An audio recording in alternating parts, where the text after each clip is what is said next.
Ja, en Je dat neemt vers gras doe je op je brood en dat neem je mee naar school. Ja, precies.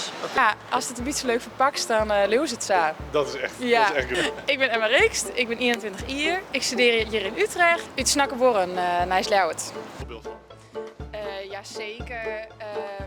Ja, gewoon sowieso dat het van het platteland komt. Dat is de stad net kist. Dat is gewoon niks in Friesland haast bepaalde winkels net, bepaalde ketens net. Dat is zo'n bepaalde dingen opgroeid best. Ja.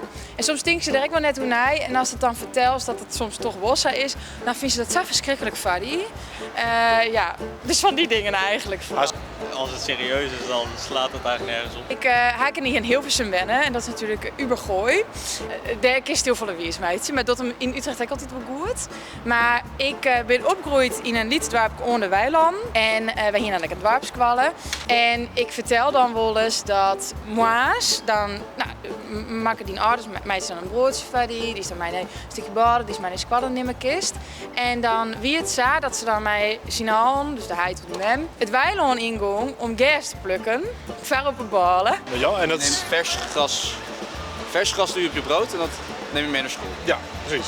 Ja, dan kreeg dat op de bal, dan kreeg ze mij de squallen en dan in de pauze dan is dat op. Maar dat weer nog wel eens als een oudere haast hier dat hij net goed skim maakt of net goed zegt. En dan zegt ze niet eens zo'n kleuter, een klasgenootje van, die zegt kotsen naar de wc in. En dat was ja, shit, die had koeienvlaai op de ballen.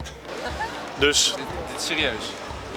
Dat doen jullie echt? En dan zei ze, hast du dat ook wel eens aan? En dan zei ik, ja, het is me wel één keer gebeurd, ja. Ja, maar daarna ben je me altijd heel goed aan best dingen. Als het een beetje leuk verpakt is, dan leeuw het zo. Nee, ik kom me niet bekend voor, nee. Nee, ik heb nog nooit gehoord dat iemand gras mee naar school neemt. Dat niet in Utrecht in ieder geval. Kijk, ik ken wel wat Friese, maar ik weet wel, jullie hebben wat rare dingen, maar dit vind ik wel, weet je, sowieso als het is cultuur, I guess, voor jullie of zo. Ik snap wel dat je dan ziek wordt, man. Je moet eigenlijk ook niet gras eten, eigenlijk. nou, is het goed moment om nu te vertellen dat alles wat we nu verteld hebben is klinkklare onzin.